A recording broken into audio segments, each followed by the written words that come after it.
So good morning, everyone. Thank you so much for joining us on today's call. We really appreciate the opportunity to tell you more about our company and how we can assist you with grant application. So today's speakers and the members of the Grant Solutions team are Bill Mallon, the Grant Solutions team leader, Vice President in Wastewater Services, Jim Horvath, Grant Solutions Project Manager, Wastewater Services, Laura DePaul, Grant Solutions Project Manager, Project Administrator, in Wastewater and Municipal Services. And my name is Susanna Rees, and I work as a Business Development Specialist.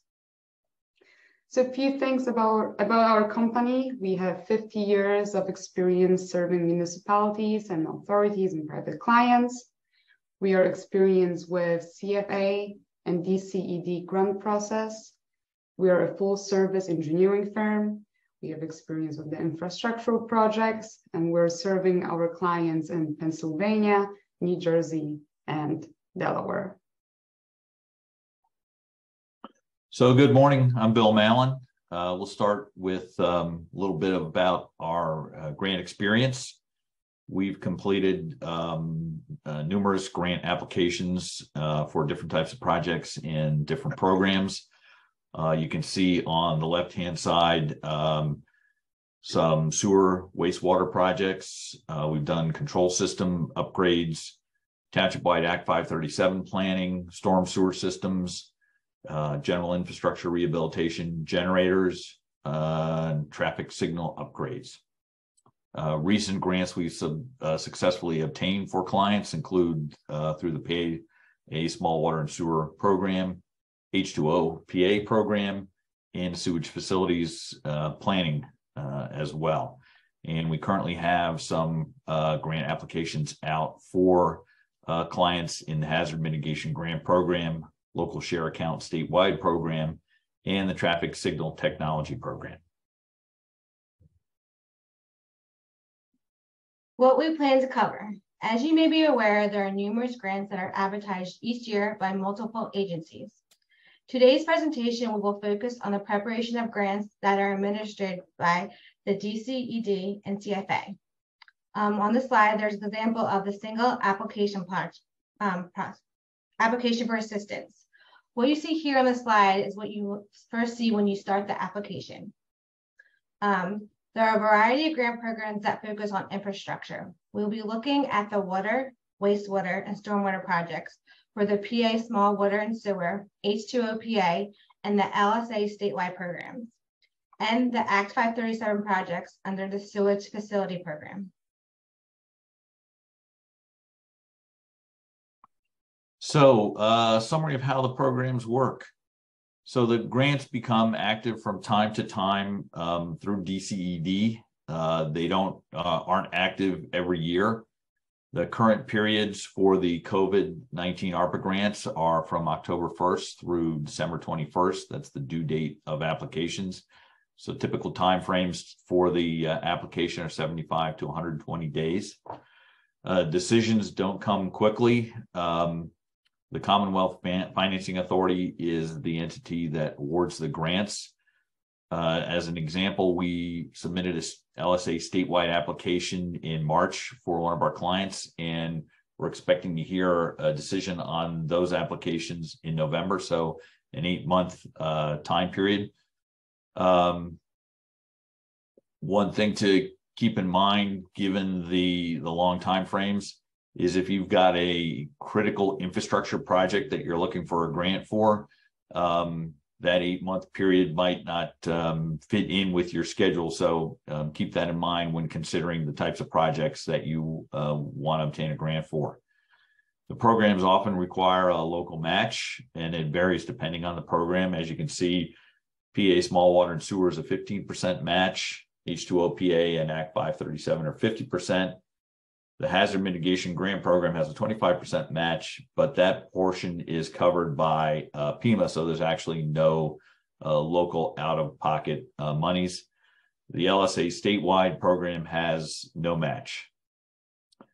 The grant typically covers costs only after the award of the grant. So if you're looking for reimbursement for some soft costs, such as legal or engineering, you need to hold off starting any work on the project until you receive your grant award.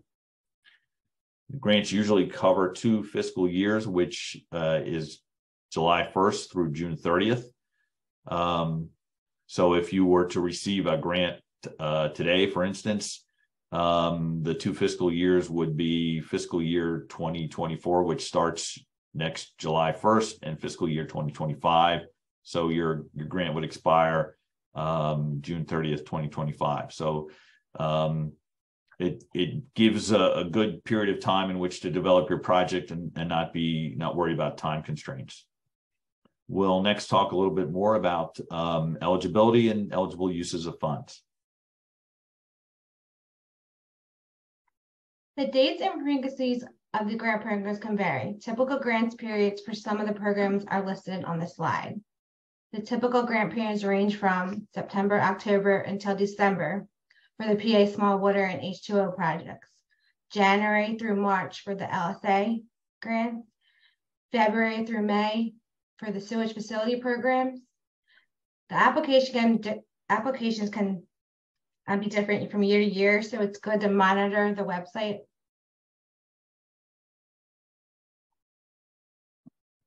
These grants are predominantly geared towards municipalities and municipal authorities, in addition to a wide range of other agencies, as you can see on the list on the left. Be aware that the COVID-19 ARPA is only offered for municipalities and authorities. These are mostly awarded to meet water, stormwater, sanitary sewer infrastructure, and flood mitigation needs for yourself or your clients. You can see the guidelines for additional eligible projects.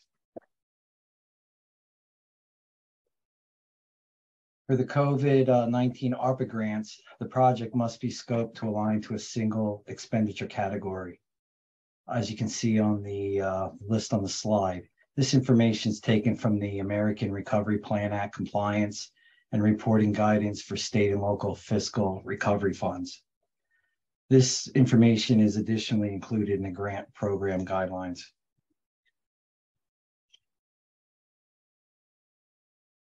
I'm going to highlight some of the important eligible uses of funds, most importantly, design and engineering costs and administrative costs. The engineering costs are often limited to 10% of the total grant, but additional engineering costs can be used for the local match, whereas the administrative costs are limited to only 2% of the total grant. Additional administrative costs cannot be used for the local match. Co-stars can be used for vendor selection, and the vendors must comply with the PA Prevailing Wage Act. If you're requesting the co-star quote, make sure you provide the appropriate wage rates. So this is the heart of what we hope everyone takes away from our presentation today, and that's to be prepared. The grant programs come up from time to time. They don't come up every year. There are sometimes new programs that people aren't previously aware about. So we recommend you be prepared. Have a list of your project needs, projects that you'd like to do, but maybe don't have local funds for at the ready, and aren't time critical as well, so that it's something that could be done completed in a couple of years.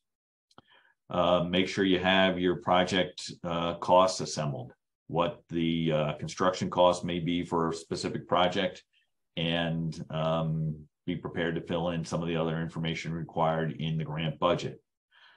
Have a list of permits and approvals. You need to provide that with your application submission, and applicants that have permits in hand will score higher on project readiness. That's sometimes difficult because permits like an HOP from PennDOT or a permit from DEP expire after a certain period of time. And so it's difficult to know that you want to have your permit ready and hope that a grant program becomes active that you can submit for. Make sure you have your matching funds available. Important to note, for instance, for H2OPA, those grant programs go up to projects of $20 million in value. So if you have a multi-million-dollar project you're thinking of, keep in mind you need to have 50% of that money available. So if you had, say, a $2 million project, you have $1 million available to demonstrate for your local share. Always be familiar with the program guidelines. The guidelines are active on DCED's website, even if the grant program is not open. So you can at least look at what the guidelines were for the most recent program on the website. If you're looking for stormwater mitigation, there are additional requirements that you will find in the program guidelines. And one of the things that's required is a HEC-RAS study and some other information.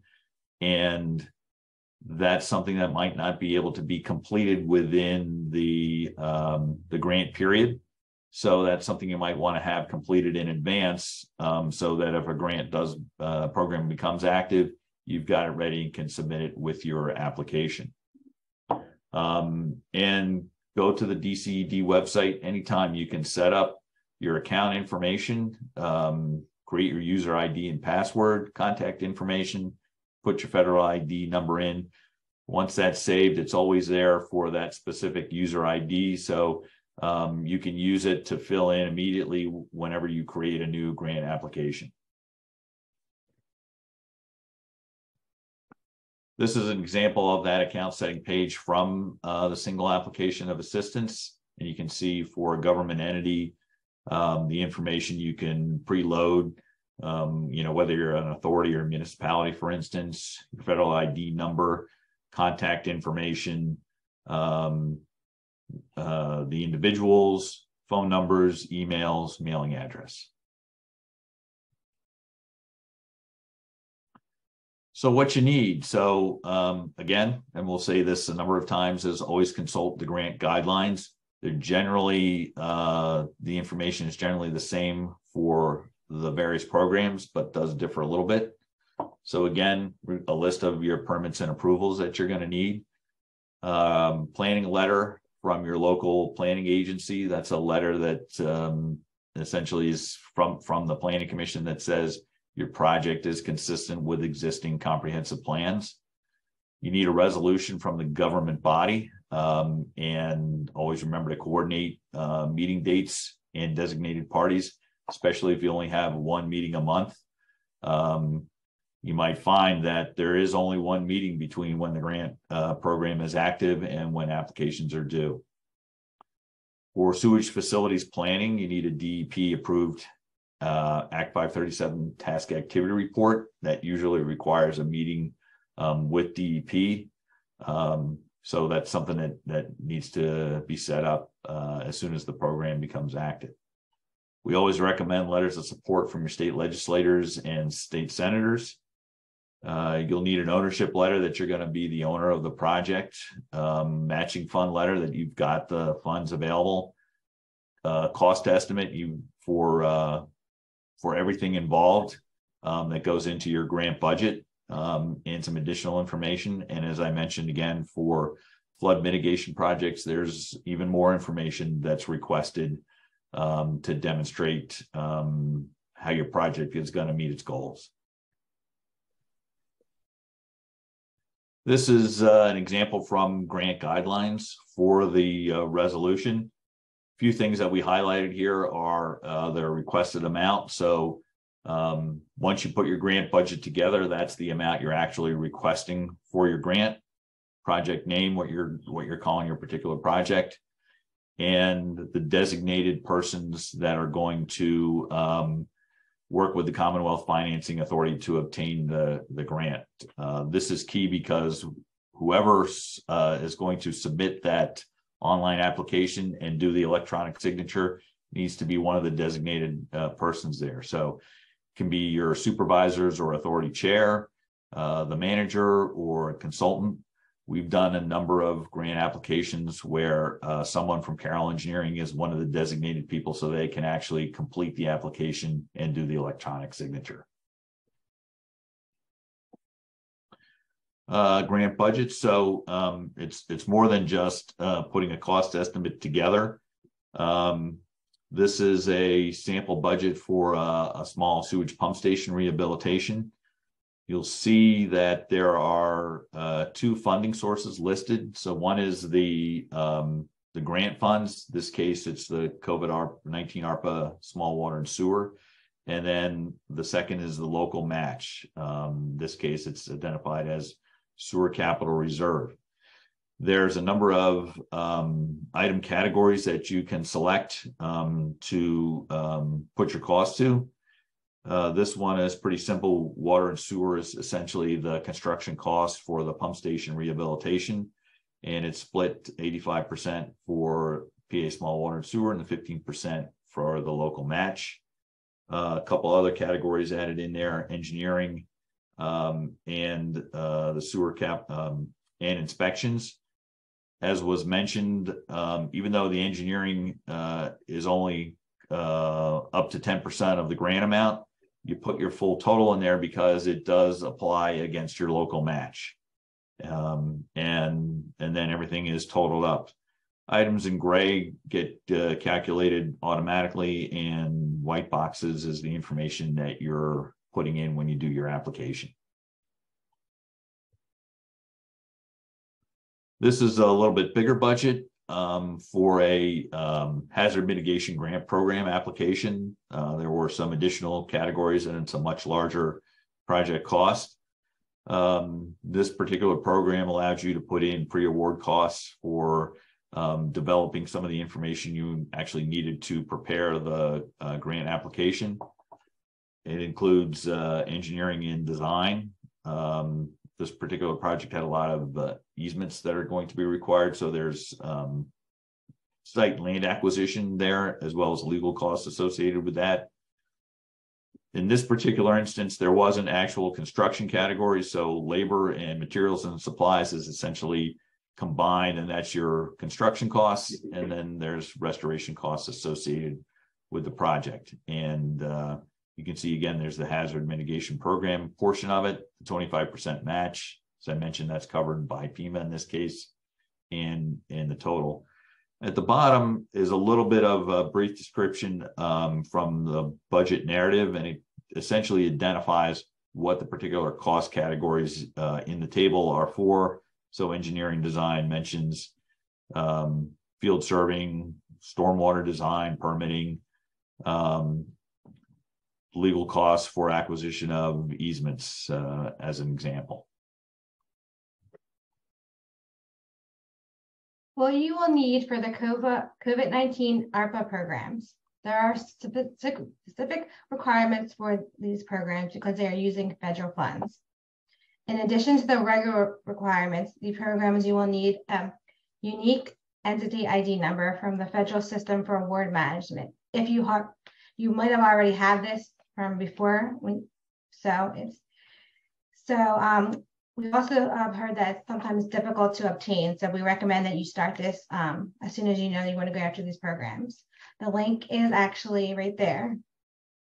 2, you would need income demographics for the project area. The link is shown there and is also in the guidelines for the grants, and you search by the community name. You will also need the FAFA data sheet. You notice in that program, the competitions of officers, that does not apply to municipals or authorities, so you check the box. And this slide also requires signature from chief officials or the highest ranking officers, what can be a board of supervisors or the authority chairmen. Other programs. DCD has around 125 programs available, including the ones we are discussing today. Here's a list of the additional programs we have listed on our website. We also will update this week frequently. So we want you to come to our website and visit it. So what we can do, We continually send out notices when grant opportunities become active. As a designated official, we can do complete grant services. That includes not just preparing the supporting documentation that you need, but also creating and submitting online applications, including the electronic signature. If you have someone in your organization that is familiar with DCED grant process and the single application for assistance, we can provide the supporting information you need for your internal people to do the applications. So let us help you. Contact us at grants@carrollengineering.com, and we can get back to you to see how we can help you with your project. And as a recap, again, as we mentioned a number of times, get familiar with the program guidelines. The guidelines for most recent grant programs are available to be downloaded from DCED's website, so you can always review them and be prepared when a particular program you're interested in becomes active. Make sure you have your project list so that you have things in mind to go after a grant when programs become active, and get your information set up on the DCE website so it's always there whenever you want to start a new application. Know what you need for the application, the different components, pieces of information you need to provide when you submit that application, and contact Carroll Engineering to see how we can help you. So now we're turning to questions and answer. I would recommend everyone using the chat box or using the reactions emoji with raising your hand. However, if you have a problem with navigating it, feel free to just unmute yourself and ask questions. Throughout the presentation, I received one question directly to me that Tori asked, will the presentation be available? Yes, in upcoming days, both the session that is being recorded will be available through the YouTube link, as well as the PowerPoint presentation, so you can share it with your organization. Bill, we just got another question in the chat box. Yeah, so I see that a question about cybersecurity grants becoming available. So I guess one of the takeaways from our session is that you never know when the programs are going to become active. The money for the grants comes from the Commonwealth Financing Authority. That's been funded by the state legislature.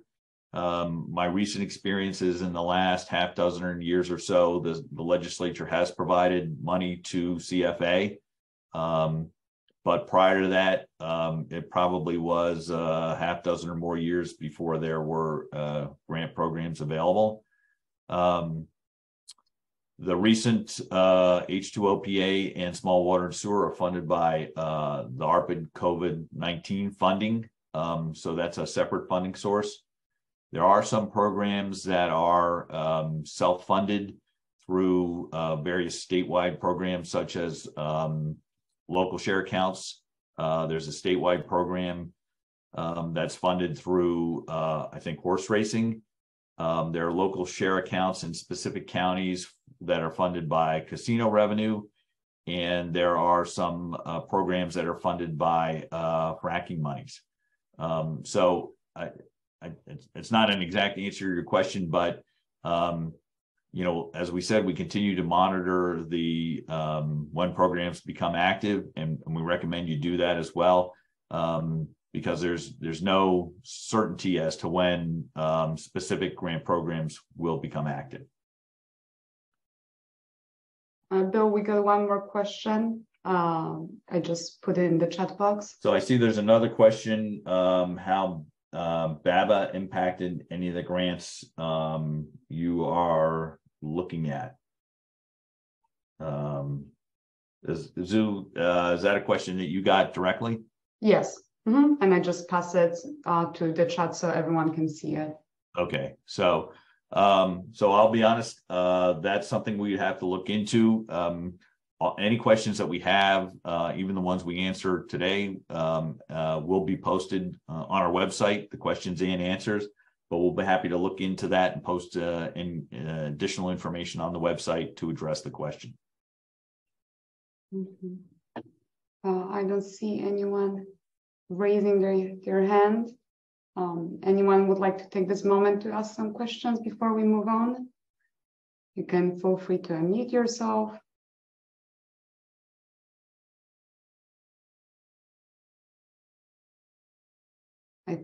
Okay, I don't see anything, so I think we can move on.